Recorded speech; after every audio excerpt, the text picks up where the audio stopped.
মালদায় আশ্রয় শিবিরে পৌঁছলো এনএইচআরসি টিম। বৈষ্ণবনগরের পার্লালপুর হাই স্কুলে কমিশনের প্রতিনিধি দল পৌঁছেছে।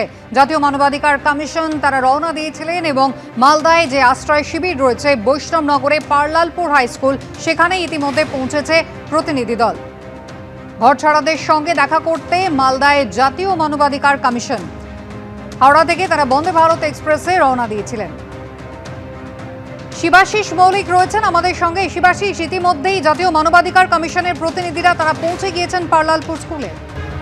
একদমই তাই কুসুমিতা, দেখো এই মুহূর্তে আমি যেখানে দাঁড়িয়ে রয়েছি স্কুলের পাশে একটি ছাদে আমাদের দাঁড়িয়ে থাকতে হচ্ছে, কারণ স্কুলের ভেতর ঢুকতে দেওয়া হয়নি। শুধুমাত্র জাতীয় মানবাধিকার কমিশনের সদস্যদের ঢুকতে দেওয়া হয়েছে। একাধিক সদস্য তারা এসেছেন। প্রীতম চক্রবর্তী যে ছবি তুলে ধরছেন তুমি দেখতে পাচ্ছ, স্কুলের ভেতর তারা ঘুরছেন, তারা বিভিন্ন যারা আশ্রয় নিয়েছেন তাদের সঙ্গে কথা বলছেন। তাদের কি সমস্যার জন্য মুর্শিদাবাদের সুতি, ধুলিয়ান, শামসেরগঞ্জ ইত্যাদি এলাকা থেকে কেন তাদের ঘর ছাড়া হয়ে এই মালদহের বৈষ্ণবনগরের পার্লালপুর হাই স্কুলে আশ্রয় নিতে হলো, তা তাদের থেকে সরাসরি জানতে চাইছেন জাতীয় মানবাধিকার কমিশনের সদস্যরা, এবং তারা তা নথিবদ্ধ করছেন। আগামীতে কেন্দ্রীয় সরকারের কাছে তারা জমা দিতে পারেন, এমনটাই কিন্তু সূত্র মারফত জানা যাচ্ছে।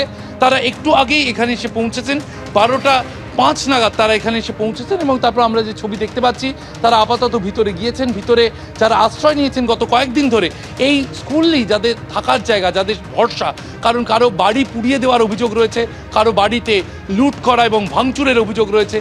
ঘর ছাড়া হয়ে কার্যত নদী পেরিয়ে, কেউ সাঁতার কেটে, কেউ বা নৌকায় তারা এপারে এসে উঠেছেন মালদহের বৈষ্ণবনগরের এই পার্লালপুরে। এবং পার্লালপুর হাই স্কুলের এই যে দোতলা ভবন, সেই দোতলা ভবনেই কিন্তু আপাতত তারা আশ্রয় নিয়েছেন। যেমনটা জানা যাচ্ছে, কয়েকজনকে গতকাল স্থানীয় প্রশাসনের উদ্যোগে তাদের ফিরিয়ে দেওয়ার উদ্যোগ নেওয়া হয়েছে। প্রীতম চক্রবর্তী যে ছবি তুলে ধরছেন, জাতীয় মানবাধিকার কমিশনের একাধিক সদস্য, বিডিও তাদের সঙ্গে রয়েছেন।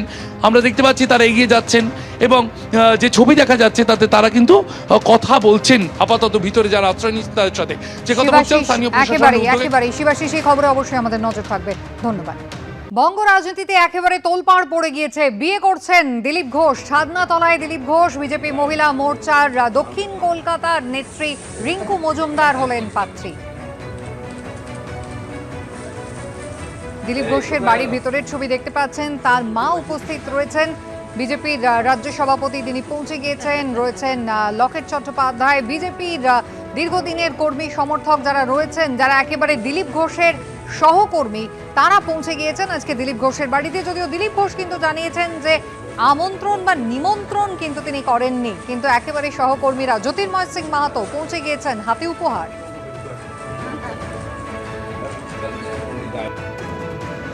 ব্রতদীপ ভট্টাচার্য আমাদের প্রতিনিধি সরাসরি রয়েছেন আমাদের সঙ্গে। ব্রতদীপ, একেবারে সাজো সাজো রব পড়ে গিয়েছে। দিলীপ ঘোষ তিনি বিয়ে করছেন, এবং সেখানে তিনি যদিও বলছেন যে তিনি কাউকে নিমন্ত্রণ করেননি, কিন্তু ইতিমধ্যেই বিজেপিতে দীর্ঘদিনের যারা তার সহকর্মী, রাজনৈতিক সহকর্মী, দীর্ঘদিন পাশে থেকে কাজ করেছেন, তারা তো পৌঁছেই গিয়েছেন।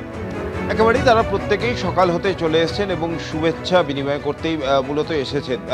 বিজেপির রাজ্য সভাপতি সুকান্ত মজুমদার, জ্যোতির্ময় সিং মাহাতো, লকেট চট্টোপাধ্যায়কে শুরু করে কেন্দ্রীয় নেতৃত্ব যারা পশ্চিমবঙ্গের দায়িত্বে রয়েছেন, তাদের মধ্যেও একাধিক নেতা সকালবেলায় নিউ টাউনে দিলীপ ঘোষের যে আবাসন, সেই আবাসনে আসেন এবং সেখানে গিয়ে দিলীপ ঘোষ এবং তার মার সঙ্গে দেখা করেন। তারা প্রত্যেকেই হাতে করে উপহার নিয়ে এসেছিলেন এবং সেই উপহার তুলে দেওয়া হয়। এবং আজকে সন্ধেবেলায় দিলীপ ঘোষের বিয়ে, আইনি মতে বিয়ে এবং একই সঙ্গে বৈদিক মতেও কিছু আচার আচরণ, সেগুলো মানা হবে, এমনটাই জানালেন বিজেপির রাজ্য সভাপতি সুকান্ত মজুমদার। এবং যেমনটা তোমাকে কিছুক্ষণ আগে বলছিলাম যে দিলীপবাবু তিনি নিজেও জানিয়েছেন আজকের এই অনুষ্ঠান তিনি একেবারে ঘরোয়াভাবে করতে চাইছেন। শুধুমাত্র পরিবারের লোকেরা তারাই উপস্থিত থাকবেন তার এই বিয়ের অনুষ্ঠানের সময়, যখন আইনি প্রক্রিয়ায় তার বিয়ে সম্পন্ন হবে এবং বৈদিক যে আচার আচরণগুলি রয়েছে সেই সময় একেবারে ঘরোয়া পরিবেশে তার আত্মীয় স্বজন, একেবারে নিকটতম আত্মীয় যারা, তাদের নিয়েই মূলত আজকের এই অনুষ্ঠান হবে। এবং সেই কারণেই সকালই যারা নেতৃত্ব রয়েছেন বিজেপির বা দিলীপ ঘোষের যারা সহকর্মী রয়েছেন, তারা সকালে এসেই তাকে শুভেচ্ছা জানিয়ে গেলেন এবং উপহার দিয়ে গেলেন। বিকেলের মধ্যেই দিলীপ ঘোষের যিনি হবু স্ত্রী রিঙ্কু মজুমদার, তিনি এই বাংলায় আসার কথা, বিকেল 4টের মধ্যে তার এখানে আসার কথা, এবং তারপরেই এই দিলীপ ঘোষের যে আবাসন রয়েছে, যে ঘর রয়েছে, সেখানেই বিয়ের অনুষ্ঠান শুরু হবে এবং মূলত পরিবারের লোকেরাই থাকবেন। তবে স্বাভাবিকভাবেই দিলীপ ঘোষ তার এই বিয়ের সিদ্ধান্ত নিয়ে নানান জল্পনা উঠতে শুরু করেছে। তবে সুকান্ত মজুমদার তিনিও যেটা জানিয়ে গেলেন যে তারা আশা করছেন যে বৈবাহিক জীবনে যাওয়ার পরেও দিলীপবাবু তিনি রাজনৈতিক জীবনে যেরমভাবে রাজনৈতিকভাবে যেভাবে সচ্ছল ছিলেন, যেভাবে রাজনৈতিকভাবে তিনি জড়িত ছিলেন দলের সঙ্গে, তিনি আগামী দিনেও দলের সঙ্গে থাকবেন। যদিও এই নিয়ে দিলীপ ঘোষ তিনি সরাসরি কোনো সিদ্ধান্ত জানাননি। রাজনৈতিক মহলে এই জল্পনা উঠতে শুরু করেছে যে লোকসভা নির্বাচনে তার পরাজয়ের পর থেকেই তিনি অনেকটা দূরত্ব বজায় রাখছিলেন যারা রাজনৈতিক কর্মকাণ্ড থেকে, এবং তারপর তার এই সিদ্ধান্ত। স্বাভাবিকভাবেই এই জল্পনা উঠতে শুরু করেছে তাহলে কি দিলীপ ঘোষ এবার একেবারেই সাংসারিক জীবনে প্রবেশ করবেন রাজনীতি ছেড়ে? এই বিষয় নিয়ে জল্পনা চলছে, কিন্তু সেই জল্পনা এখনো পর্যন্ত স্পষ্টভাবে দিলীপ ঘোষের তরফ থেকে কোনো বার্তা আসেনি।